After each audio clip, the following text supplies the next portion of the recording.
ناول څېړه لیکوال نور محمد ترکی 4 څپرکی 3-4 شپې وروسته څړګان یو او یا بهیر د لوی ښار کوټې خواته وخوځېدل. څوک په پښو رهي سول او چا چې پیسې درلودې په لاریو او موټرانو کې سپاره سول.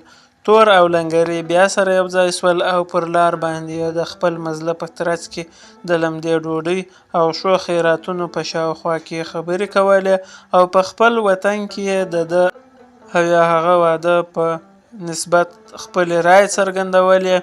مثلا دوی به د غوښو هغه لویې برخې ستایلې چې دوی ته به یې په ودو کې ورکړې وې او یا به یې هغه خیراتونه غندل چې غوښې او شوروا به یې ټولو خلکو په ښه توګه خوړلې نه وې. دوی اوس په پوړه زړه مزلونه کوي ځکه چې هر لوري ته کلي او آبادي ده. که چیرې ورباندې سختي راسي او یا وږي سي نو شاوخوا کلیو ته ورسي او په مسجدونو کې او یا کورونو کې د ډوډۍ او ملاستې ځای غواړي. که څه هم د دوی څورې خلاص سوي دي خو بیا هم په ډاډه زړه روان دي. دوی دواړه شپه پر لاره بله ورځ کوټې ته ورسېدل. کوټې ته چې نږدې سول لنګري د هغه ښار ودانۍ او دا چې هر څه په کې خورا ډیر دي وستایل.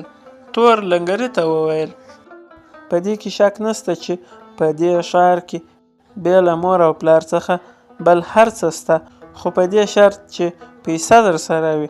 مګر زما یو شی خوښ دی هغه دا چې د سبو شنې پاڼې د مولیو او ګازرو بیخونه د سبو خرڅولو د مارکیټ په غولي کې خورا ډیر وي چې زموږ د خوار او غریب خورا ښه پکېږي. 3 کاله د مخه زه راغلی وم د خپلو نورو ملګرو سره نیغ هغه مارکیټ ته ورغلو. شاوخوا مو شنې پاڼې او د مولیو او ګازرو بیخونه ټولول او هغه مو خوړل. یو دکاندار هغه بل ته وویل دغه پاسنیان لکه مچخ دا ډول دي. کوم وخت چې دوی راشوه سي د کوټې د ښار په کوڅو او بازارو کې د میوو پوټکي د سبو پاڼې او نور داسې شیان چې خلکو غورځولي وي هغه راټولوي او سم د لاسه یې خوري. که رښتیا درته ووایم دا پیغور پر ما ښه ونه لګېده خو څه وکړو نفس ظالم دی. که مې پر کور شپه تېرېدلی نو ولا که مې بیا د دغه ملک نوم په خوله اخیستی وای خو هر ګوره وچه ناچاري ده. هیڅ ډول کار نه موندل کېږي چې سړی د ژمي سړې شپې پر تېرې کړي. که څه هم ټول دغه څړګان د کوټې په ښار کې سره شو په شو سول او هر څوک په خپله مخه ولاړل خو تور او لنګري سره یو ځای دي. د دوی څوري بیخي خلاص دي او له ماښامه راهیسې یې ډوډۍ هم نه ده خوړلې. لنګري چې د تور وضعیت ته کتل زړه یې پر وسوځېد او ورته یې وویل تورجانه مه خوابدی کېږه اوس به مو چټۍ مهر سي. یوه سړه راته وویل چې ټیکهداران او د دوی جمعداران ښار ته خورا ډیر راغلي دي او غواړي چې مزدوران کارونو ته بوځي. ویل کېږي چې خورا ښې روپۍ هم د پیشکي په ډول ورکوي. درځه هغه ځای ته ورسو چې هلته مزدوران ډلې ناست یا ولاړ دي ګوندې غټه پیسه ګوتو ته راسي او په خورا ښه ډوډۍ دې موړ کړم. خو یو ضروري خبره دا ده چې زه او ته باید په نورو مزدورانو پسې وګرځو چې یوه ډله غوندې سو. دا ځکه چې که لوی شمېر خلک سره یو ځای سو نو بیا نور خرکاران او جمعداران په ښه او درنه سترګه راته ګوري او هر څومره روپۍ چې پیشکي وغواړو هغومره به راکوي. دوی خو شناخته او پردي څړګان ولیدل او هغوی ته یې وویل چې باید یو موټی سو او په دې توګه ښه ګټه ترلاسه کړو. په دغه ډله کې یو خورا ښه تکړه زلمی دی چې ښې او په زړه پورې خبرې کوي. دی د څړګانو په ډلو کې راغلی دی خو هر څوک د یوه لوستي او سر پرې کړي زلمي په سترګه ورته ګوري. د ده زړسوی هم مشهور دی. که څه هم دی په بله قافله کې و او د تور د قافلې ربړونه او آفتونه یې لیدلي نه وو خو بیا هم دی له هر څه سره که یې پیژني او که یې نه پیژني د یوه خواږه ورور په څیر سلوک کوي. کوم وخت چې تور او لنګري دی راوباله چې له دوی سره یو ځای ټیکهدارانو ته ورسي چې له هغوی سره مزدوران سي او پیشکي پیسې واخلي. نو هغه سم د لاسه ومنله او خپلو 3-4 نورو ملګرو ته هم وویل چې دا ډول ملګري او یو ځای والی خورا ګټور دی. د کار په وخت کې دغه ډول یووالی او ملګري لا نوره ګټه هم لري. ټیکهداران به څه راته ویلی نسي او حق به مو نسي خوړلی. که یې چیرې پر کوم ملګري تیری کاوه سم د لاسه به کار ورخوشي کړو او ټول به په یوه پلا له کاره څخه راووځو چې البته هغه وخت به د ظالم سر ته صد ورسي او دستي به له ناروا کولو څخه لاس واخلي. که چیرې ټول کارکوونکي سره یو موټی سي او وپوهیږي چې ټوله نړۍ به د دوی سي او ټول هغه لیوان چې د انسان په جامو کې شوري ورک سي. دا خو جوته خبره ده چې کارکوونکي او پره خلک که نن وي که سبا ټول به یو موټی سي او هغه وخت به د دوی توره شپه په رڼا ورځ واوړي. تور لنګري ته وویل دا څومره ښه او خواخوږی سړی دی، د کارکوونکو سره څومره مینه لري، درځه چې په همدغه زلمي پسې سو، هر چیرې چې د خوښه کړه هلته به کار کوو. لنګري وموسل وروره خود به د کارکوونکو ستاینه کوي ځکه چې دی خپله د کارکوونکو له ډلې څخه دی او د ده ګټه او تاوان د کارکوونکو د ډلې له ګټې او تاوان سره تړلی دی.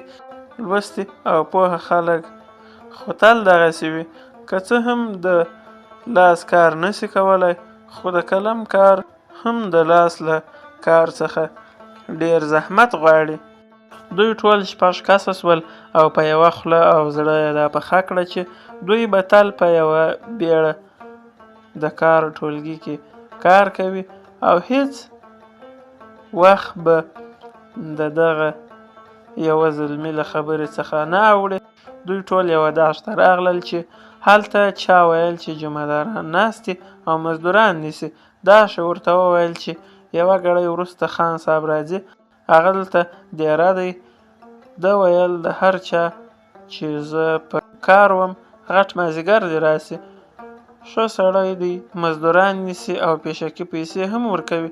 لنګري دغه نوي زلمي ته وویل پرون داش والا په ښه نیت په خپل داش کې نه پرېښودلو ځکه چې زموږ سرونه او کالي له سپږو ډک دي او په تېره لکه چې وینې یې په تور خو د سپږو رمې بهیږي او سر یې د ریچو ځاله ګرځېدلې ده او تاسې هم خیرن او غوړ چړڅرګندېږئ. که مو خوښه وي درځئ تر ښار د باندې یو چیرې په هاندې اوبه مونده کړو او تر غټ مازدیګره پورې به خپل سرونه ښه پرېمینځو. ما ته په خپله ولاکه د شپې د سپږو له لاسه خوب راځي. غټ مازدیګر دوی بیا هم هغه سړي ته ورغلل. جمعدار وروسته له څو لاپو او لویو خبرو چې تل یې تر 200-300 کسو مزدورانو کم نه درلودل وویل زما د خاورو کار دی، زه دا ډول مزدوران غواړم چې بیلچه وهلی سي، یعنی پر خرو باندې یې بارولی سي. تاسو ته څرګنده ده چې د دې کار لپاره خو خورا غښتلي او تکړه زلمیان په کار دي. د ورځې 15 افغانۍ مزدوري درکوم او ډوډۍ هم. که مو خوښه وي نو زه حاضر یم چې 25 افغانۍ پیشکي درکم. زه هم په خپله د پاس وطن یم خو دا څو کاله کېږي چې د لیبر ساتي یم. ستاسې د خوا نوموړي خرکاران او ټیکهداران ټول ښه پېژنم. پیشکي پیسې هم هغه وخت درکوم چې یو مخور سړی ستاسې پر ځای لاس راوغځوي. داسې څرګندېږي چې دغه یو زلمی پوست لاسی دی لکه چې د میرزایي په کار کې ښه دی. د بیلچې وهلو ځوان نه را معلومیږي. ښه ده چې دی ځان ته کوم بل ځای منشیتوب مونده کړي.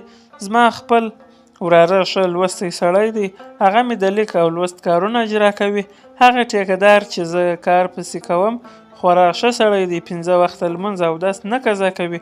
د خدای د دوستانو هم ښه خدمت کوي، د سپین پګړیو قدر هم ډیر کوي. تر اوسه پورې یې 3 حجه کړي دي.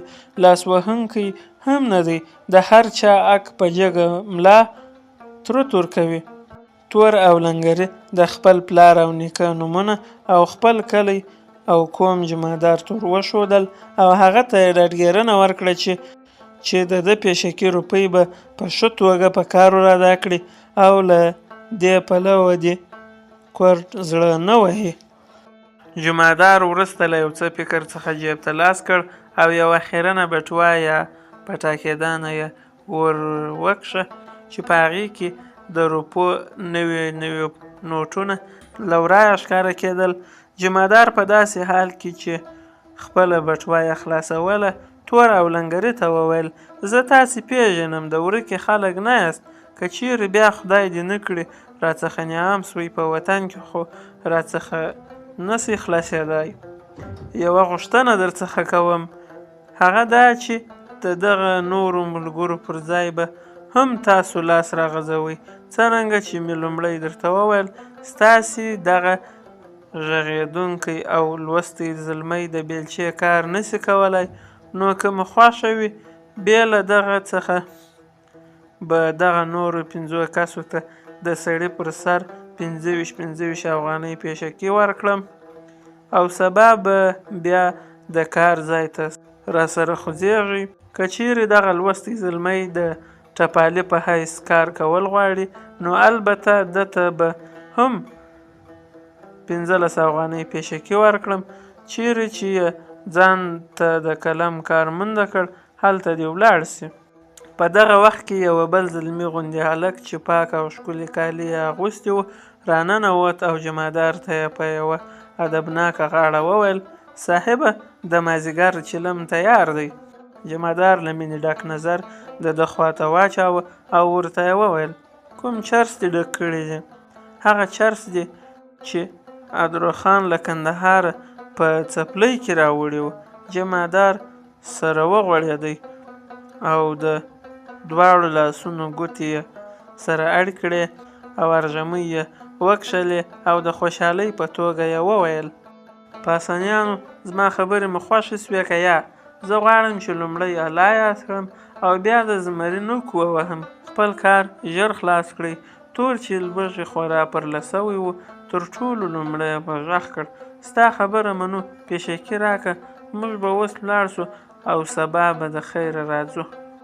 دغو نورو مزدورانو هم د تور خبره پسې غبرګه کړه او جمعدار سم د لاسه پیشکي روپۍ ور وشمېرلې، لنګري او تور ته یې ورکړې. د جمعدار وراره سم د لاسه یوه اوږده کتابچه چې د سر پاڼه یې درلوده راواخیستله، په هغې کې یې دغه پورته اندازه روپۍ په دوی پسې ولیکلې، البته د دوی بشپړه پته یې هم ولیکله. کوم وخت چې دوی له داش څخه راووتل نو لوستي زلمي چې خپل نوم یې د جمعدار وراره ته ژړګل ښودلی و لنګري ته وویل: دغه جمعدار دروند او پوخ چرسي معلومیږي، ناروا سړی راته وایسېده، خدای مو دې پرده وکړي. تور لومړی تر هغه چې بل څوک څه وویل: اوس دستي خو مو لاس ته یو څه راغلل، دا به د ځان خرڅ کړو او که مو چیرې بل څوک وموند چې تر ده ښه سړی راته معلوم سو البته له هغه سره به ولاړ سو. مقصد دا چې نن مو نسته یو څه ورسي، زما خو له لوږې زړه تش تش کېږي. لنګري ژړګل ته وویل: تا ته به معلومه وي چې اکثره دغه جمعداران چې ټول عمر خره چلوي او دلته یې برساتونه تیر کړي وي چرسیان وي. که څه هم ما په دوی کې تر اوسه پورې ښه سړی نه دی لیدلی، خو چاره نسته، بل کار زموږ ستاسې زده نه دی چې د دغسې خلکو لاړې څڅېده په ځان ونه ګالو. بلې خواته خو مو مخ نه اوړي، ته لا ښه یې، یو څه د قلم کار خو دې زده دی. وه زموږ په ځان چې الف و ب مو نه دي زده. ګهیځ وختي هغه داش ته ورغلل چیرې چې جمعدار اوسېده. دا ښې ځکه د جمعدار خورا ډېر لحاظ کوي چې هغه په داش کې ډېرې روپۍ خرڅوي. دا ښې دغو مزدورانو ته وویل: جمعدار صاحب له تهجد او سهار لمانځه څخه وروسته ویده سوی دی، یو ګړی وروسته راسئ. زه ډارېږم چې تاسو یې له خوبه ویښ نه کړئ. دینداره سړی دی، لحاظ یې په کار دی. تور او ملګرو یې ولیدل چې 30-35 کسه نور مزدوران د هغه داش په شاوخوا کې ولاړ دي. هغوی ټول د جمعدار لخوا د کار لپاره نیول سوي دي. لنګري له خپل ملګري ژړګل څخه پوښتنه وکړه د کار ځای به چیرې وي؟ خدای دې وکړي چې په یوه توده منطقه کې وي. پرون موږ لوږې داسې اخیستي وو چې د کار د ځای پوښتنه مو لا ونه کړای سوه. یوازې دې ته مو سترګې رډې نیولې وي چې کله به یو څو روپۍ پیشکي راکړي. لومړی تر هغه چې ژړګل ځواب ورکړي یوه بل ناولده مزدور ورته وویل بېغمه اوسه، د کار ځای په توده وطن کې دی، یعنې په سیوۍ کې دی چې ژمی یې دغسې وي لکه زموږ ستاسې د ملک پسرلی. دغه ټول مزدوران د لمر هغې وړانګې ته د ورسېدو سایه کوي چې د دوو خورا هسکو ماړیو لمن څخه رالوېدلې ده او د دا شعله د دوکان ټوله مخه یې رڼا کړې ده. دوی یو بل په څنګو وهي او داسې بیړه کوي لکه مچان چې د مني په لمر څرکې باندې بهیږي. تور هم ولمر څرکې ته کېناستو بیړه کوله. یو نابلده مزدور چې د ده د څنګ وهلو په اثر یو څه خواشینی و ورته وویل وروره ته ولې بیړه کوې؟ تو خو پر خدای ګران یې، داسې کوسی لرې چې که ما درلوده ولاکه له خپله وطنه په مزدورۍ پسې راغلی وای، ځکه چې ژمی پکې تېرېده. ما او زما غوندې دا نورو کسانو ولکه مو د شپې د سړو د لاسه باڼه پر باڼو ایښې وي. اوس به مې لمر څرکې ته دومره هڅه نه کوله. په دغه وخت کې د جمعدار وراره راووت او حاضرو مزدورانو ته یې غږ کړ ټیکهدار صاحب له حکومته د مال د 4 واګونونو اجازه اخیستې ده چې په هغو واګونونو کې به خره سپروي او د کار ځای ته به یې وړیا رسوي. نو تاسې هم د 1-2 شپېدلې صبر وکړئ تر کومه وخته پورې چې د ریل دغه واګونونه برابریږي. تاسې د رب ثنا وایاست او دلې اوسئ. تاسې به هم په خورا لږه کرایه له خرو سره یو ځای سپاره کړي او د لارې له مزلونو او یا د ریل له جګې کرایې څخه به خلاصئ. ده چې دغه وینا خلاصوله یوه مزدور چې وروسته معلوم سو او ژړګل و ورته وویل موږ سړو پر له وسوځلو هغه څه چې مو پیشکي راکړي وي هغه راڅخه په نس خوړل کېږي. دا خو جوته خبره ده چې د کار ځای ته به مو تاسې رسوئ، کرایه مو پر تاسو ده. اوس تاسې ظالمان سربیره پر دې چې له خرو سره مو یو ځای په یوه واګون کې سپروئ کرایه به لا هم غواړئ. زه خو دا وایم چې تاسو سوای خواره او د خلکو دشمنان او انسانیت ته په سپکه سترګه ګورئ. که موږ جلا د خلکو په واګونونو کې سم د لاسه لیږئ ښه تر ښه، که نه وي موږ په تاسې پسې کار نه کوو. هر وخت چې مو روپۍ وموندلې ستا پیشکي روپۍ به هم بیرته درکوو. د ژړګل دغه غږ پر حاضرو خلکو او پره خلکو کې خورا ژوره اغېزه وکړه او ټولو په یوه غږ نارې کې ښه وایي سره له دې چې حقیقتا ټوله نړۍ په موږ ودانه ده بیا هم تاسې بې انصافه موږ له خرو سره یو ځای تړئ. یا موږ دا ټیټوالی او بې عزتي نه منو. د جمعدار وراره د دې لویې ډلې زلمیانو غږ خورا وویراوه او په بیړه دننه خپل اکا ته ورغی او کیسه یې ورته وکړه. اکا یې ورته وویل خدای مو دې د مزدورانو د طبقې له یووالي او اتفاق څخه وژغوري. د دوی د یووالي قوت او قدرت تر هر څه ډیر دی. که اوس موږ د دوی خبره ونه منو نو هر یو به لکه د حجرې ورژې کیکي سره والوځي او موږ به پر میدان پرېږدي او هغه ټولې پیسې به مو وسوځي چې پیشکي مو ورکړي دي او هم به کار معطل سي او ډیر زیان به راورسیږي. بیا جمعدار سمدلاسه راولاړ سو او د باندې راووت. ټول مزدوران د سیل غوندې پر له واوښتل. جمعدار ورغږ کړ زما وراره هلک غوندې دی، تاسې یې په خبره ښه نه یاست پوه کړي. تاسې به نن ماښام په ریل کې واستوم، بېغمه اوسئ. ناارامي بیرته کراره غوندې سوه. جمعدار له خپل وراره څخه پوښتنه وکړه چې د مزدورانو مشر څوک و، چا خبرې کولې. هغه د خپلې بېخبرۍ اظهار وکړ. بیا یې له ځانه سره سوکه وویل ما هم الو جمعدار بولي کار به مو وکړم. د مزدورانو دغه ډله د شپې پر 1 بجه سیوۍ ته ورسېدل. ریل چې له مچ څخه تیر سو نو لنګري تور ته وویل اوږې مو لږ څه تودې سوې، کاشکې زموږ وطن هم دغسې تود وای. هلته خو د خوار او غریب شپه د سړو په نسبت نه تیریږي. ستا کوسۍ اوس باید پر تا بار سي. ښه سو چې ویړې ولمې ته راغلو، 1 ګړی وروسته به د مقصد ځای ته ورسېږو. تور د خوب له حاله و چې د کوسې نوم یې واورېد. سم د لاسه راغوځار سو او بیرته یې د کلمه وویله او لنګري ته یې په ګیلمن غږ وویل خدای دې خوار نه که، ما ویل چې ته وایه کوسۍ یې درڅخه یووړ، نږدې دې خون ګټلی و. شکر دی کوسۍ خو مې دغه دی اغوستی دی.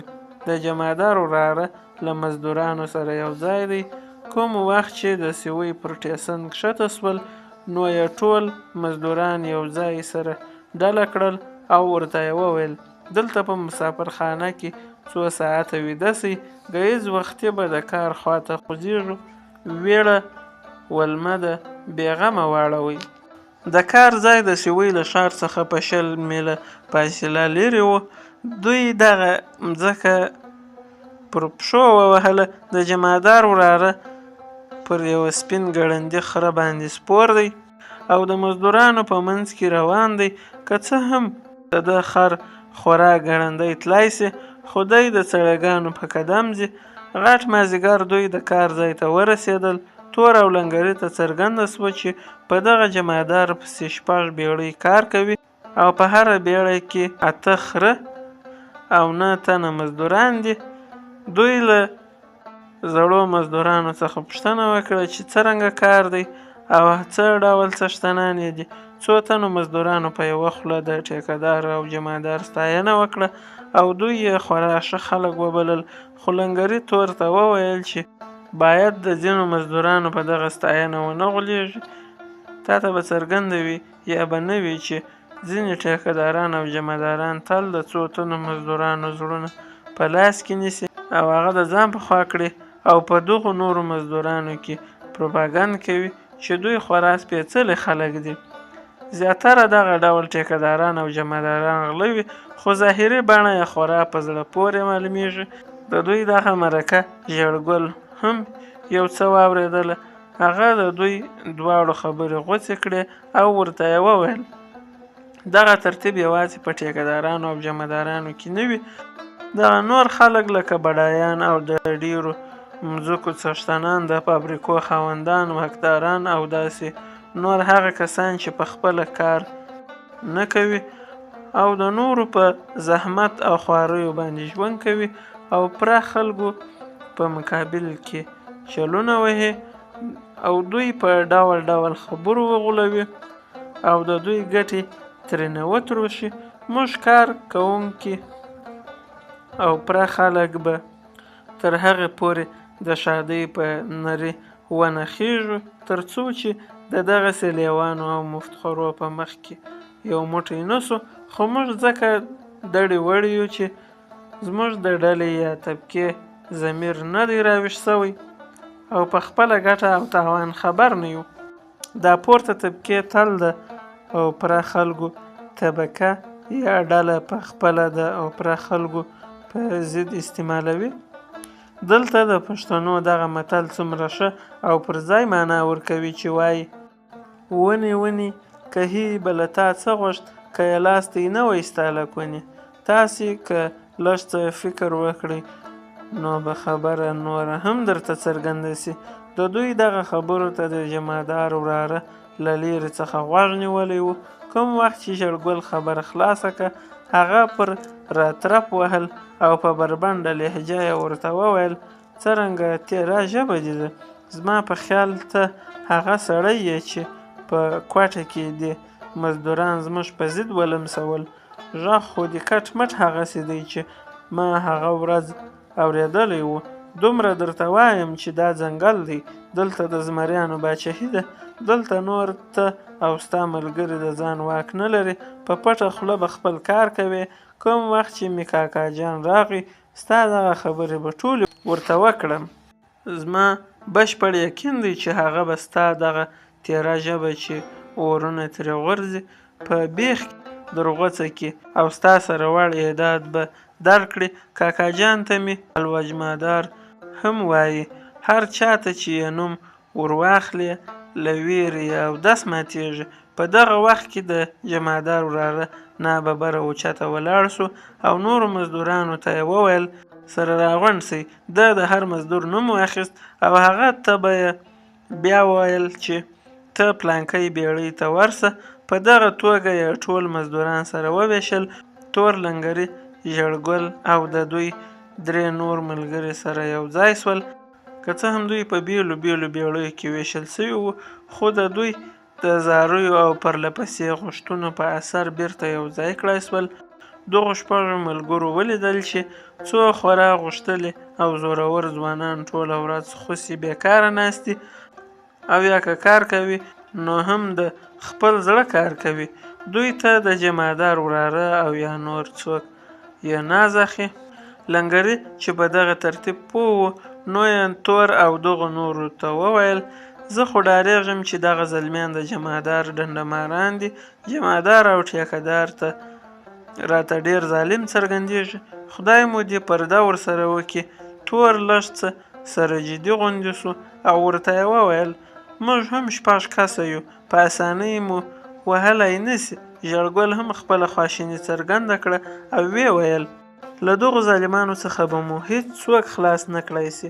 موږ باید په هر قیمت چې وي سره یو شی سو او یو ځای کار وکړو. که څه هم ماته چا ویل چې په دغه ټیکهدار پسې یو بل جمادار کار کوي، د هغه یو میرزا په کار دی، خو زه غواړم چې څو وخته دلته د خرو ټپال ووهم. ټپال د بار او توسو خرو بیول او راوستل دي، تر څو چې د دغه جمادار 3 کلدارې ور ادا کړم. تر هغه وخته پورې به ستاسې وضعیت هم ښه څرګند سي او ټول به ښه بلد سو. تور ژړګل ته وویل وروره ته خو شکر دی په کاپو خبرې کولی سي، سترګې دې هم خلاصې دي، یعنې لیک و لوست کولی سي. ته دلته په موږ خوارانو کې څه غواړې؟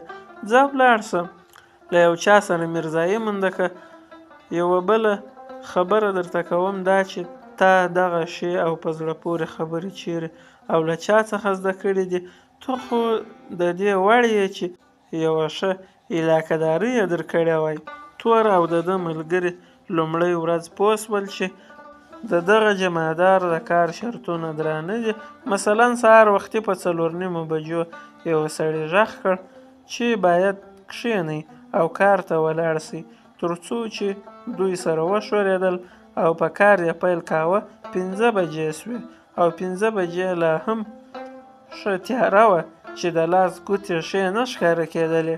د غرمې ډوډۍ چې پر جمادار وه 2 پیالې ترخې چای یې ورکړې.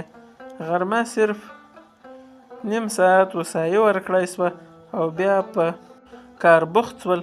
یوه زاړه مزدور وویل چې د ماښام ډوډۍ یو څه ښه او لمده وي خو ډېره ناوخته یې ورکوي. دوی ماښام پر 11 بجو له کار څخه راوایستل سول. تر څو چې یې ډوډۍ خوړله نو 12 بجې سوې. تور لنګري ته وویل زموږ ورځنۍ مزدوري خو 1 کلداره او ډوډۍ ده، خو اوس څرګنده سوه چې دغه مزدوري د شپې او ورځې د کار په مقابل کې ده. د ډوډۍ خوند یې نسته. که 2 ورځې نور دغسې دروند کار راباندې وکړي زه یقین لرم چې بیا به مو په لرګیو ولاړ نه کړي او خپله روغتیا به له لاسه ورکړو. لنګري ورغبرګه کړه موږ او تاسې خو ښه پوه یو چې هر چیرې اور بل کټه وي پر باندې. هر بهیر چې هر چیرې ولاړ سي د مزدورانو لپاره دغسې شی دی، خو دلته یو څه ډېر غوندې کار دی. دلیل یې دا دی چې د دغه جمادار په زړه او کړه کې ډېر ظالم معلومیږي، خو موږ باید غاښ په غاښ کښېږدو تر څو چې په خپله جمادار راسي هغه ګوندې یو څه وکړي او لږ څه اسانتیاوې راکړي. که نه وي باید یوه چاره یې وکړو. ژړګل په داسې حال کې چې پر اور باندې د غزه لښتې اچولې وویل بله چاره مو نسته بې له تیښتې. ما پرون له دغو نورو ټپالیانو څخه معلومات کړی دی. دغه جمعدار خورا معتبر دی او د ټیکهدار خپله غوندې کېږي. د دغه کار اصلي ټیکهدار یو پرنګی دی. دغه پرنګی بیا دغه کار نورو ټیکهدارانو ته په ټیکه ورکړی دی. په خپله دغه جمعدار څو تنه غوښتلي زلمیان یوازې د دې لپاره ساتلي دي چې که کوم مزدور کار نه کاوه هغه ښه وډبوي. اوس دستي 7 کسه مزدوران شته چې په هغوی بې له مزدورۍ له 4 میاشتو راهیسته کار کوي. ماښام یې لا بندیانوي هم. د ژړګل دغه وینا دا نور ټول انډیوالان مسترب کړل. یوه سړي وویل کوم وخت چې په کار کې له یوه مزدور سره بوخت وم نو هغه راته وویل چې دغه جمعدار د څو بهیرو مشر او خورا په زړه کلک سړی دی. د چا حق نه ورکوي او په مزدورانو په زوره کار کوي. دی ځان ته د ځنګله باچا وایي. ماښام ته په خپله جمعدار راغی. د ده وراره د مزدورانو ټولو کیسې ورته وکړې. په تېره یې د ژړګل پوهه وستایله او هغه یې غوړژبی هم وګاڼه او په کوټه کې یې د مزدورانو د نارامۍ د وینا په اثر وبلله. د تور ډلې په لږه موده کې پېشکي روپۍ پرې کړې او په جمعدار یې نورې روپۍ هم واوښتې. کوم وخت چې دوی خپله مزدوري وغوښته نو جمعدار سم د لاسه دوی شیطانان او رنګکار یې وبلل او په تېره ژړګل خو یې په دې تهمتي کړ چې په مزدورانو کې نفاق اچوي او د مزدورانو ډله د بډایانو او کار فرمایانو په ضد لمسوي. ده په خورا افتخار او سرلوړۍ وویل چې په دغه آزاد ملک کې د دغسې افکارو ځای نسته. باید درنه جزا ومومي. تور او نور ملګري د جمعدار په دغه نیت پوه شول. دوی داسې غوټه کړه چې باید په هره توګه چې وي له دغه ځای څخه وتښتي. جمعدار د دوی په دغه مقصد باندې پوه سو نو سم د لاسه یې خپل ډنډماران راوغوښتل او 6 کسان یې خورا ښه وډبول او بیا یې ورته وویل تاسو د ځنګله د باچا زور لیدلی نه و. اوس به در معلومه سي چې تاسې څرنګه تښتئ. له ما څخه هیڅ چیرې خلاصېدلی نه سئ. دوی به د ورځې کار کاوه او د شپې به چې له کاره خلاص ول په رسیو به یې وتړل او بندیان به یې جلا جلا دیره کړل. دوی د مشورې او مصلحت لپاره کوم ښه او په زړه پورې وخت هم نسو موندلی خو په پرې کړو خبرو او اشارو یې له یوه بله ځانونه پوه کړل چې باید هر یو جلا جلا د تښتې لپاره سویه وکړي او خپل ځان دې له دې ناوړې منطقې څخه وباسي. تور د تیښتې لپاره بل فرصت ونه موند او په خورا بیړه یې دا تر زړه وایستله چې باید سهار وختي چې د کار خواته یې بیایي د رګ وهلو په پلمه مخامخ منډه کړي او په دغه ډول ځان د ځنګله په ونو او بوټو ورک او پټ کړي. کوم وخت چې تیاره سي نو به ځان لارې ته برابر کړي. تور خپل دغه پلان په ښه توګه عملي کړ او سم د لاسه یې ځان ځنګله ته واچاوه او تر ګڼو بوټو لاندې پرېوت. جمعدار تاکید وکړ چې باید پر دا نورو ملګرو یې کلکه پاملرنه وسي چې هغوی ونه تښتي. تور په دې سبب خورا خوشحاله دی چې د جمعدار له ظلمو څخه خلاص سو خو نور ملګري یې تل په یاد ورځي. د 2 شپې نورې هم شاوخوا ورته تېرې کړې خو د هغوی درک او پته ونه لګېدله. نو تور د سویې د سیمې څخه د شکارپور سیمې ته ولاړ او هلته یې د خپل وطن څو نور کسان منډه کړل. هغوی ویالې پاکولې او هر ماښام یې خپله مزدوري نغده له کلیوالو څخه اخیستله. تور دوی ته خپل کلی او کور وروښود او له دوی څخه یې وغوښتل چې دی هم په کار کې ورګډ کړي. یو تن چې چارګل نومېده ورته وویل هر ګوره چې زموږ خپل نږدې وطندار یې که نه وای نو موږ خو په دغسې ګټور کار کې پردی څوک نه راګډوو. یوه بل ورته وویل تا کله د ویالو د پاکولو کار کړی دی؟ تور ورته وویل یا. چارګل ورته وویل د دغه کار لویه ګټه دا ده چې ډوډۍ به خپله نه خورې، څه چې ګټې هغه به در پاتې کېږي. تور په خوند ور غبرګه کړه، ډوډۍ کلیوال ورکوي که څه؟ موږ په خپله پر ګرځو، یعنې د ماښام پر اذان چې له کاره څخه خلاص سو، نو موږ په خپله پر دغو کلیو ګرځو او ډوډۍ ترېنه ټولوو. که دغسې ونه کړو، ولا که سره یې کله نس نه راپاته سي. یوازې موږ دغه کار نه کوو، بلکې زموږ او ستاسې ټول هغه وطنداران دغسې کوي چې د ویالو د پاکولو کار کوي. د تور سر لږ څه کښته وځړېد، خو چارګل پر غږ کړ: په سیالۍ موږ هم پوهېږو، خو وچه مجبوري ده. که مو په خپل وطن کې کار موندلی سوی او یا مو د ژمي شومه درلودی، نو موږ به ولې پر دغو خلکو د ډوډۍ غوښتلو لپاره ګرځېدو؟ او څه ته به مو دومره اوږده مزلونه په لوڅو پښو راوهلی؟ یا وروره، تندی مه ترېو کوه، خپله خواري کاږه او شپه تېروه چې د کور او کاله لپاره کالي او د ځان د ماسل لپاره غیران مونده کړې. څنګه چې تور نوکی و، نو په لومړیو شپو کې یې زړه نسو کولی چې د ډوډۍ غوښتلو لپاره پر خلکو وګرځي. دی په ژبه هم ښه نه پوهېده. چارګل دغو نورو انډوالانو ته چې ټول 8 کسه کېږي وویل چې 3-4 ورځې تور مه در سره بیایاست، البته وروسته له هغه دې د بل چا په ملګرۍ شاوخوا کلیو ته درومي.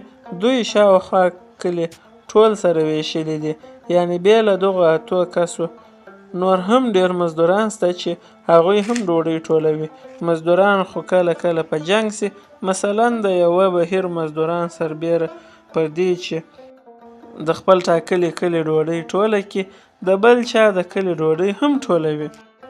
کوم وخت چې د هغه کلي کورونه ووایي چې اوس دستي ډوډۍ ورکړه، نو دوی اصلي متجاوز معلوم کړي او خورا دروند جنګ جوړ سي. کله ناکله خو لاسرونه پکې هم مات سي. څو ورځې وروسته تور د نورو انډوالانو په ملګرۍ د ډوډۍ غوښتلو لپاره په کورونو ګرځي.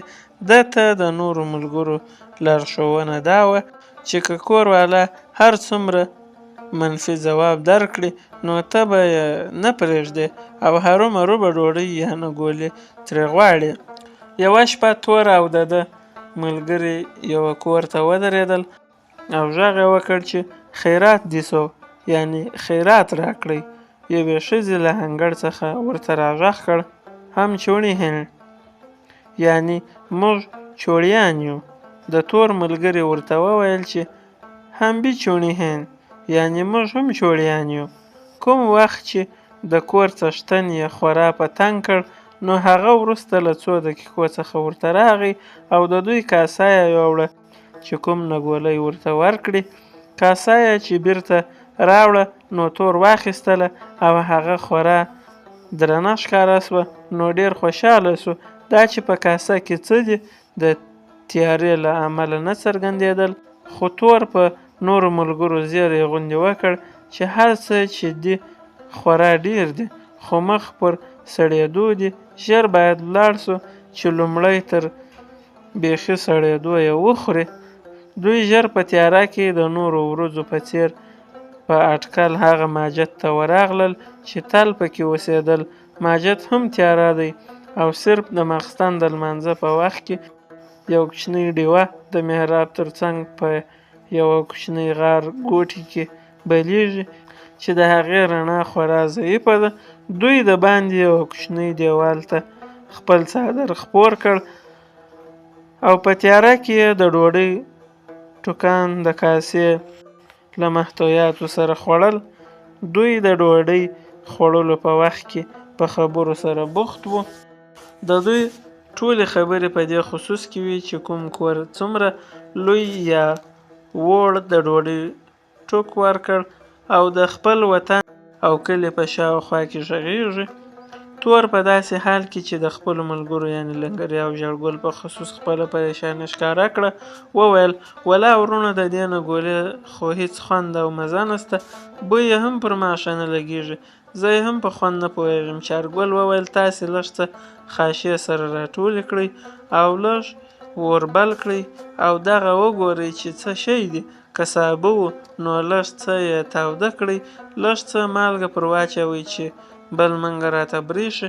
کوم وخت چې یې اور بل کړ او کاسه یې د اور رڼا ته کږه ونیوله نو یې ولیدل چې د غوایي سوټه پکې پرته ده. هغه وخت په دوی کې زوږه خپره سوه. چرګول دغو نورو ملګرو ته وویل 20 ځله مې درته ویلي دي چې له کفارو څخه ډوډۍ مه غواړئ، مګر په تاسې دغه خبره څه تاثیر نه کوي او په دې پسې نه ګرځئ. تل د هر کافر او مسلمان کور ته درېږئ.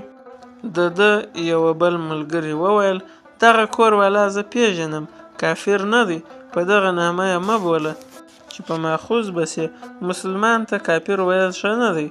دوی دا خبره غوټه کړه چې بله پلا بهر نه ګولۍ چې له کورو څخه یې راوړي د اور رڼا ته ګوري او بیا به یې په خوړلو پیل کوي. تور په خپلو ملګرو پسې خورا خواشینی او زړه یې ختلی و او تل به یې د هغوی د ښه ملګرتوب او زړه سواندۍ خبرې له دغو نورو ملګرو سره کولې. ده به کله ناکله په زړه کې ورتېره کړه چې باید د هغوی د موندلو لپاره دورې رادورې وګرځي، خو چې خپلې ورځنۍ مزدورۍ ته به یې وکتل چې د لاسه به یې ووځي، بیرته به یې خپل عزم مات کړ. نورو ملګرو به هم تل ډاډ ورکاوه چې دوی هم د وطنداران او د یوې سیمې دي او کوشش به وکړي چې دی ترېنه خفه نه سي. تور له نوي ژوند یعنې د ورځې د کار او د شپې ګدایۍ سره خوی ونیو او دا چې د هرې ورځې مزدوري ټوله ورپاتېږي خورا خوشحاله دی. د ټول 45 ورځې کار وکړ چې د ورځې یا یوه نیمه کالداره ورکوله او ځکه چې ډوډۍ یې مفته وه نو دا 7 نیمې کالدارې ټولې ورپاته سوې وې. د جمعدار له پیشکي روپو څخه 3 نیمې کالدارې سپمولې وې چې ټول یې 71 کالدارې غونډې کړې دي. تور په دغه ګټه خورا خوشحاله دی او له ډېرې خوشحالۍ څخه یې پښې مځکې ته نه ورځي.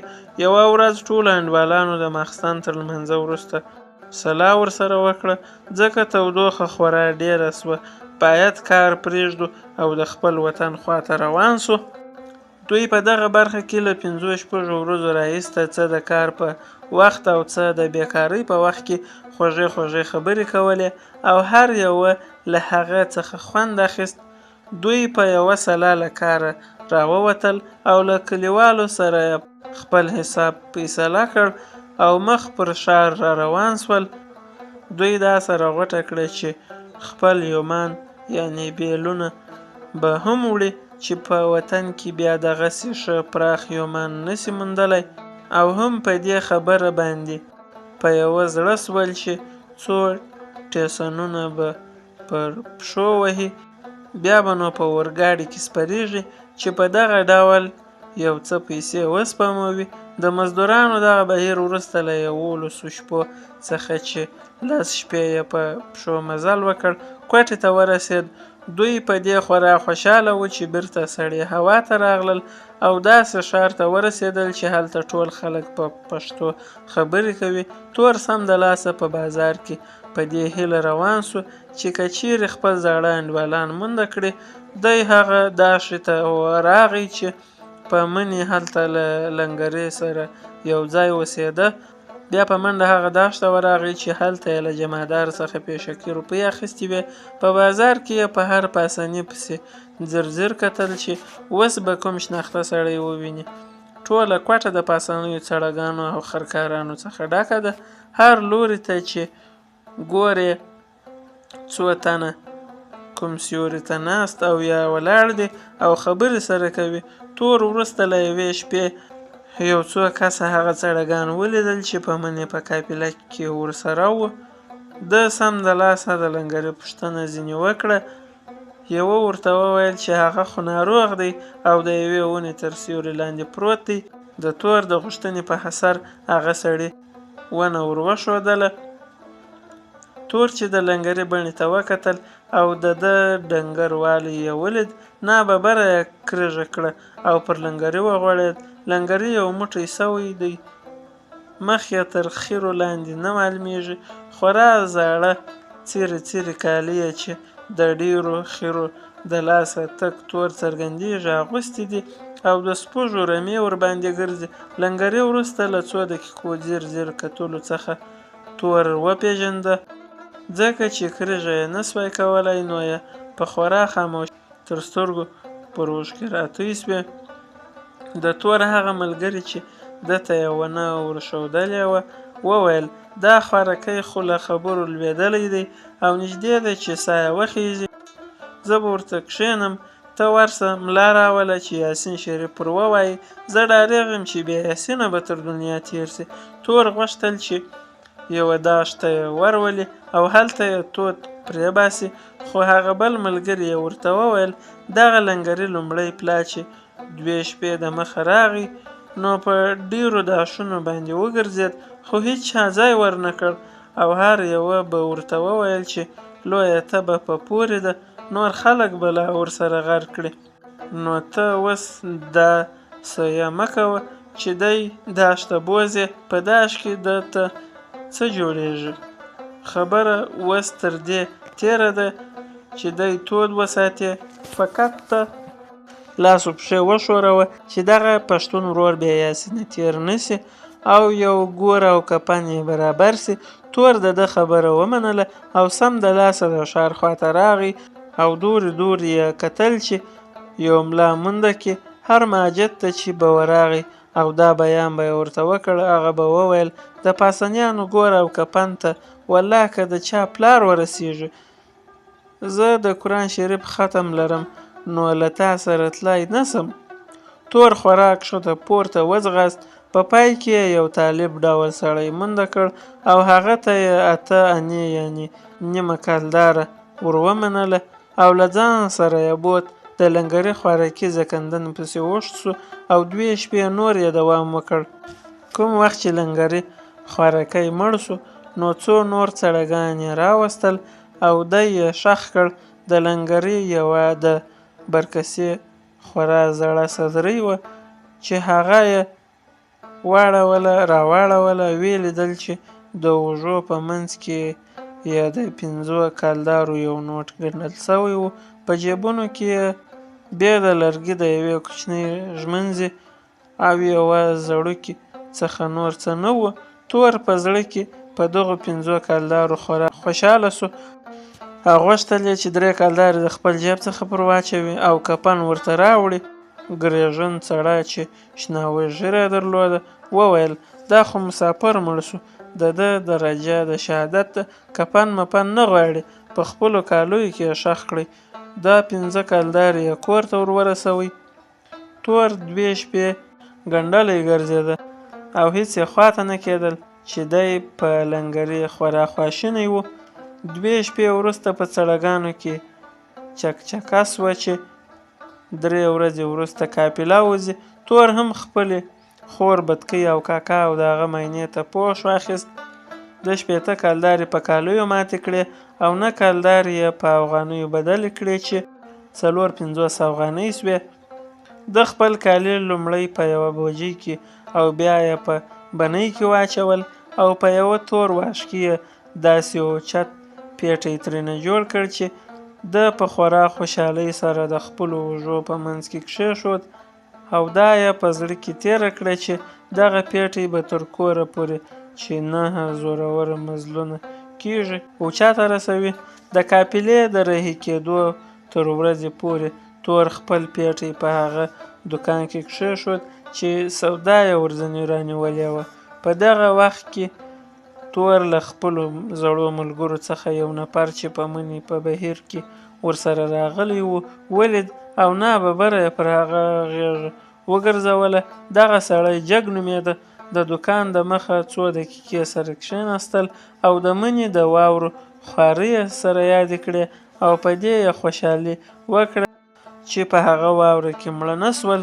تور ورته وویل: ما خو شکر سږ یو څه وګټل، خو راوکاته مې ښه پوښ کړی دی او یوه ښه درنه غوندې پلنډه مې ترېنه جوړه کړې ده، ځکه پلنډه په شا وړم نو ښکاره ده چې څوری راڅخه پاتېږي، او که څوری وړم نو پلنډه بیا نسم وړای. د دې تېرۍ به څرنګه راوتړې؟ جګ ورته وویل: زما خپلوانو یو خورا لوی او زړور خر رانیولی دی. هغوی غواړي چې د څړګانو پلنډه په لږه کرایه ورسره یوسي. نو که دې خوښه وي راځه چې دواړه ورسو او خبرې ورسره وکړو. ګوندې ستا پلنډه به لږ څه ارزانه یوسي. هغوی د تور دا خبره ومنله او ورته یې وویل چې که وختي ورسېدلو نو 3 ورځې به د للمې غنمو یوې راوهې، او که ناوخته ورسېدلو نو هم به د جوارو یا پالیزې یوې راوهې. د تور پښې له ډېرې خوشحالۍ مځکې ته نه ورځي او ځان داسې ګڼي چې په نړۍ کې یې ساری نسته. په دې وخت کې جګ ورته وویل: توره وروره، سږ به په کومه لاره باندې کورو ته درومو. موږ او تاسې باید په لویه او زورورو قافله کې ولاړ سو چې ډېر ټوپک ورسره وي چې بیا مو غله ونه شکوي. تور ورته وویل: ډېر لږ مې اورېدلی دي چې غلو دې څړګان په پسرلي کې شکولي وي. دا ځکه چې په پسرلي کې ټول پونده هم پاس وطن ته درومي، نو زیاتره غله په خپله په پوندهو کې بیریږي چې غلا وکړي، ځکه چې مخ پر خپل وطن روان دي. په مني خو کوز وطن کې پونده د مني په سر کې کوز ملک ته شیوه کېږي. د مني په پای کې کمزوري غدۍ چې 10 ټوپک لري پر پوندهو برید کولی نسي، خو موږ څړګان په اسانۍ سره شکوي. په مني د پوندهو له هر کلي څخه څو تنه مردارخواره را وګرځي او د مني تر پایه پورې څړګان او یا نور خلک شکوي. په پسرلي د څړګانو لوی دښمن خرځګر وي. د غلو او خرځګر په منځ کې دومره توپیر دی چې غل دی د سر وهلو پروا هم نه کوي، خو خرځګر ښه وي، یوازې د مال دښمن دی وي. هغه خپله خبره پسې اوږده کړه: خدای مو دې له دواړو وساتي. دا د غم خبرې اوس پرېږده، پر مخ به یې پسې وګورو. په دې وخت کې د جګ له خپلوانو څخه یو تن راغی او په خوشحالۍ یې وویل: سبا وختي قافله وځي. دا قافله به کوټې ته نږدې یو ځای میشته سي تر څو چې ټول موجوده څړګان را ووځي او قافلې ته ځانونه ورسوي. خلک وایي چې دا به خورا درنه قافله وي. تور دې خپله پلنډه راوړي چې د خره په انډي کې یې ځای پر ځای کو. په خپله دی که 2 شپې نور هم رانسي پروا نه لري. تور نیم چارک ګوړه هم رانیوله او هغه یې په پلنډه کې ځای کړه. دا ګوړه به چې کور ته ورسي د کلي کوچنیانو ته وویشي. تور خپله پلنډه ورپشا کړه او ویې ویل: زه په خپله هم در سره ځم. زه به هم سبا د قافلې سره یو ځای وځم. دا ځکه چې دلته مې خرڅ ډېر دی. د سړي لاس او خوله د بازار له ښکلي او خوندورو شیانو څخه نه درېږي. بې ځایه پیسې راڅخه خرڅېږي. پرون مې د یوې انې جلبۍ رانیولې چې دا انه به مې تر ډېره هېره نسي، خو څه وکړو، نفس ظالم دی. ګهیځ وختي د څړګانو قافله په ډېره خوشحالۍ د کوټې د ښار له یوې برخې څخه راووتله او 5 میله لرې یې د غره په ډډه کې واړول. هر سړی د خپل کور او خپل وطن ته هوسېږي. هر څوک په دې هیله کې دی چې ژر تر ژره د خپل کهول سره یو ځای سي. تور جګ ته وویل: له دې خوا قافله په بیړه او چټکۍ سره درومي، داسې نه وي لکه له هغې خوا. موږ چې له کوره څخه راووځو هېچا زړه نه غواړي چې لرې او اوږده مزلونه دې وکړي، خو له دې پلوه خورا غوښتلي یو او په منډو مزلونه وهو چې خدای مو دې له ظالمانو وساتي. 3 ورځې وروسته قافله وخوځېدله. هېچا دوی ونه شمېرل، خو د تور د اټکل له مخې د قافلې افراد 500 کسو او خره 1.5 ته رسیږي. دا قافله خورا لوی او اوږده مزلونه وهي. دوی سهار وختي راکډه سول او ماښام ته نږدې یې واړول. هیڅوک په ستړیا نه پوهیږي. پر دوی باندې ځای پر ځای د پسرلي بارانونه وریږي، خو هغه دوی له مزله او یا د عادي ژوند څخه نسي منع کولی. تور چې بهر هغه ځای ته راغی چې په مني کې یې مینه پر کړې وه، خپل ټول انډیوالان په تېره بې لنګري به ور په زړه سول او په سترګو کې به یې اوښکې ور وګرځېدلې. په تېره بیا د توبې د غره هغه ځای ته چې راغلل چې هلته واوره لاندې کړې وه او لنګري د ده په کوسۍ کې پروت و. ناببره یې لویه کرږه وکړه، خو په دې چې له مرګ څخه ژغورل سوی او بیرته به یې زړه په کراره سو. د سړګانو دغه قافله په 6مه ورځ د کوز ملک ټک ته رانږدې سوه. ماښام پر غونډیو باندې لوی اورونه بل سول او د قافلې غږېدونکي او په خبره پوه خلک سره راغونډ سول. ژر نور سړګان هم ورته راغلل او یوه لویه جرګه جوړه سوه. یوه سپین ږیري وویل: اوس موږ ټک ته نږدې یو، تاسې ټولو ته به څرګنده چې برټک او د هغه پر هغې خوا خورا ډېر خرڅګران سته. نو دا به ښه وي چې اوس قافله سره شوپه سي او هر بهیر دې په خپله لاره درومي. یو ځای ته به نه ځي چې بیا به ټول پر یوه ځای د خرڅګرانو په لاس ورسي. نو ماښام چې ډوډۍ پخې کړئ باید په شپه کې بې لارو تېر سئ. موږ و تاسې نو اوس باید د شپې بې لارو مزل وکړو او د ورځې په یوه شیله کې واړوو او پټ اوسو.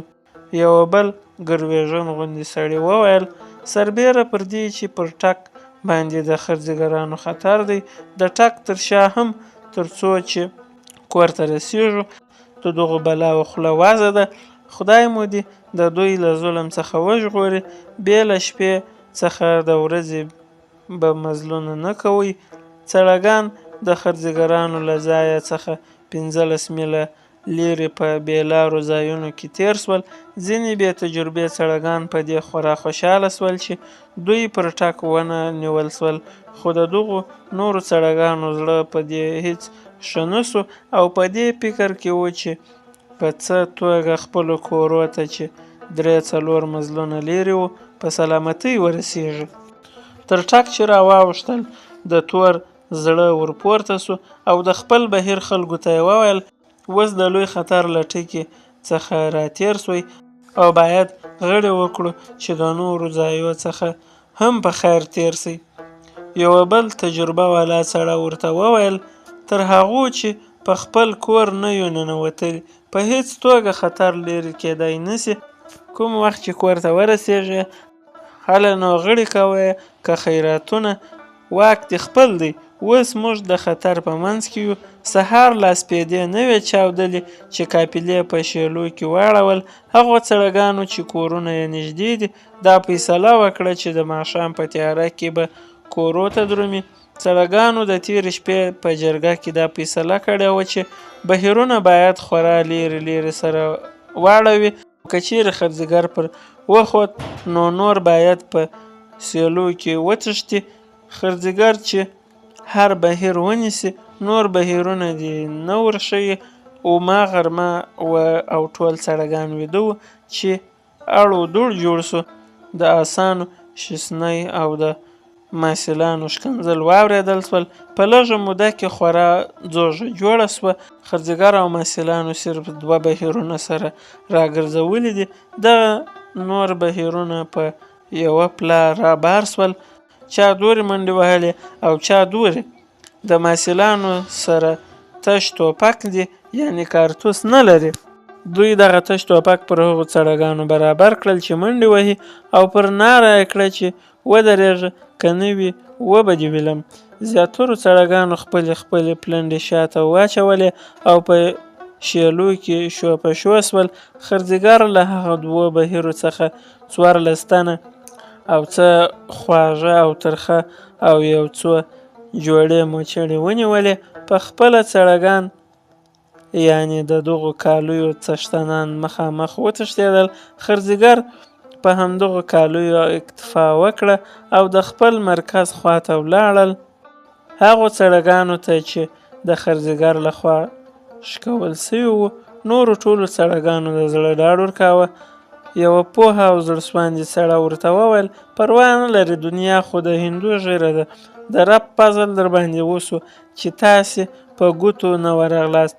که نه وای اوس به تاسې هم بندیان واست. له دې قبله چې موږ څړګان هم داسې کسان بلل کیږو چې ګریزي قاچاق وړي، نو اصول خو دا دی چې دغسې کسانو ته سربیره پر دې چې مال یې ضبط سي دوی هم بندیانیږي. نو تاسې باید خیرات وکئ چې بندیان سوي نه یاست، بلا تور په مال پسې. څړګانو ته دا څرګنده سوه چې له قافلې څخه 2 کسو څړګانو خرزیګر ته حال او خبر ورکړی و. دغه دواړه څړګان په هغه مال کې شریک دي چې خرزیګرانو ولجه کړی و، خو دوی ته خورا خواره برخه ورکوي. هر چا دغسې کسانو ته چې له خپلو ملګرو او د خپلې ډلې له خلکو سره یې پړه کړې وه لعنت وایه.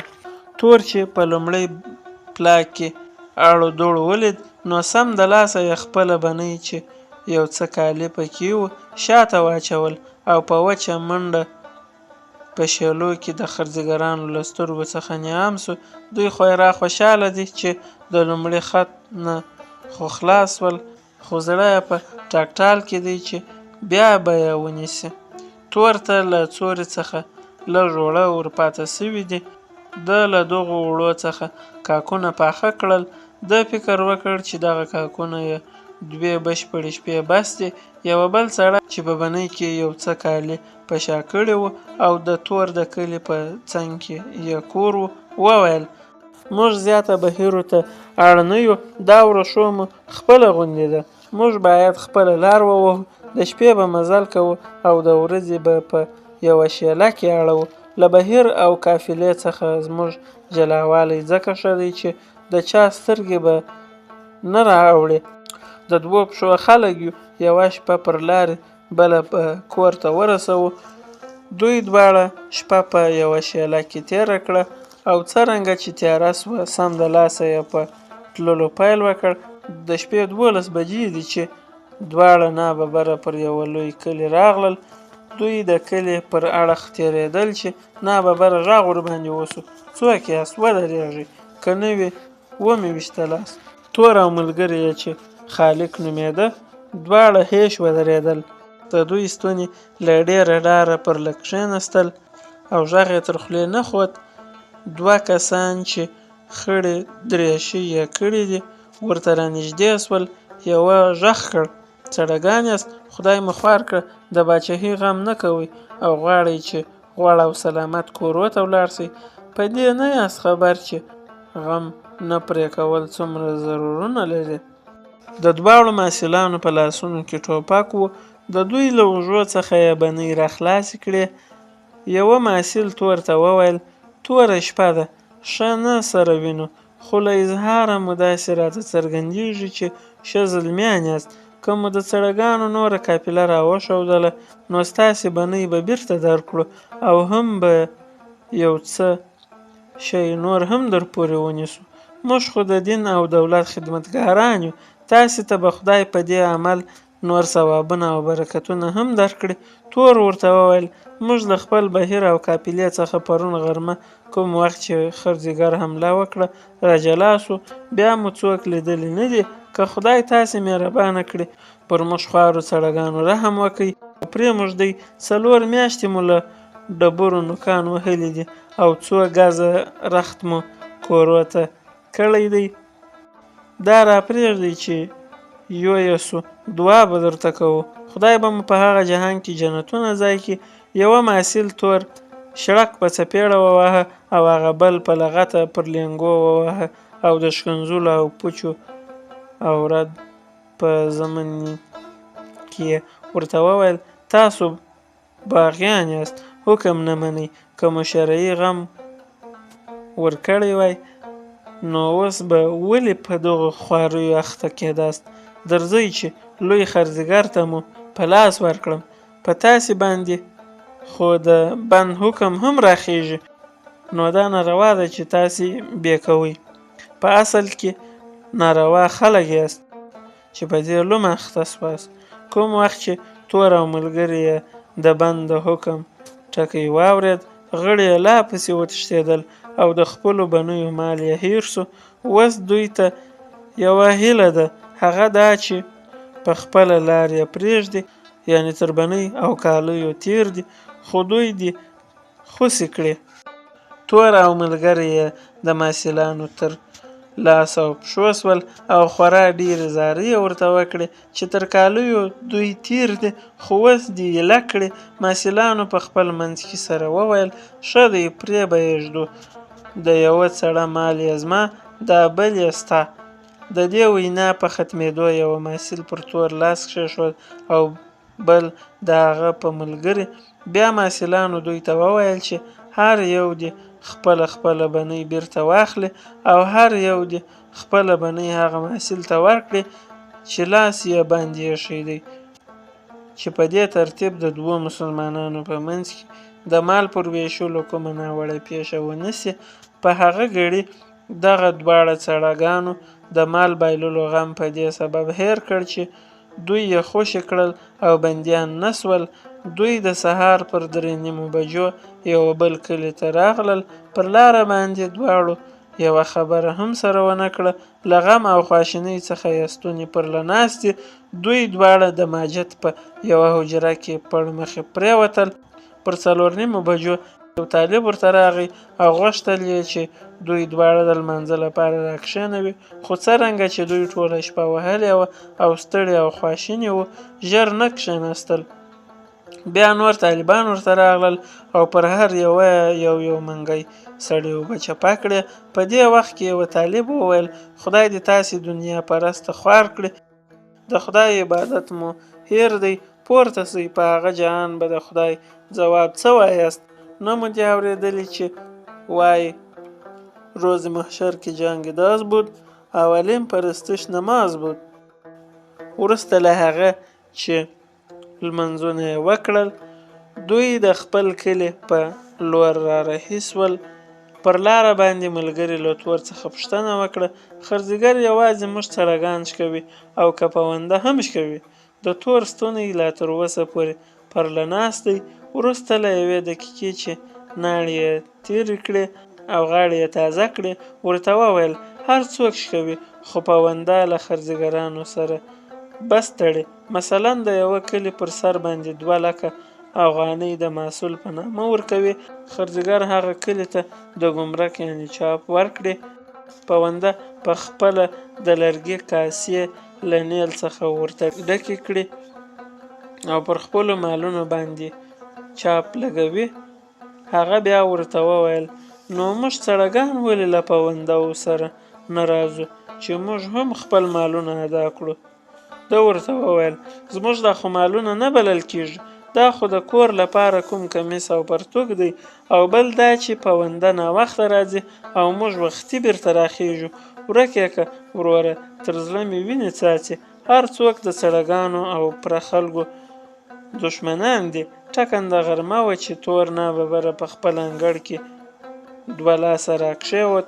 بتکۍ یو څه ناروغه وه، تور راکښېنوله، دا سم د لاسه په غاړه کې ورولوېدله او له ډېرې خوشحالۍ یې چیغې کړې. د اکا مینا یې هم راغله او بیا یې اکا راغی. په لږه موده کې ټول کلی خبر سو. هر چا د خپلو خپلوانو حال ځینې پوښته، خو چې په دې خبر سول چې خرڅګر شکولی دی، هر چا به ورسره همدردي کوله. اکا او بتکۍ په دې خورا خواشیني سول چې تور یې شکولی دی، خو چې دې ته یې پام سو چې بندي سوی نه دی، نو خوشحاله به سول. وروسته له څه مودې د کلي نور څړګان هم راغلل. په هغوی کې هم ځینې شکول سوي وو او ځینې روغ رمټ راغلل. هغه څړګان چې شکول سوي نه وو، ماجت ته به یې غړي او ګوړه د خیرات په توګه راوړل. پای.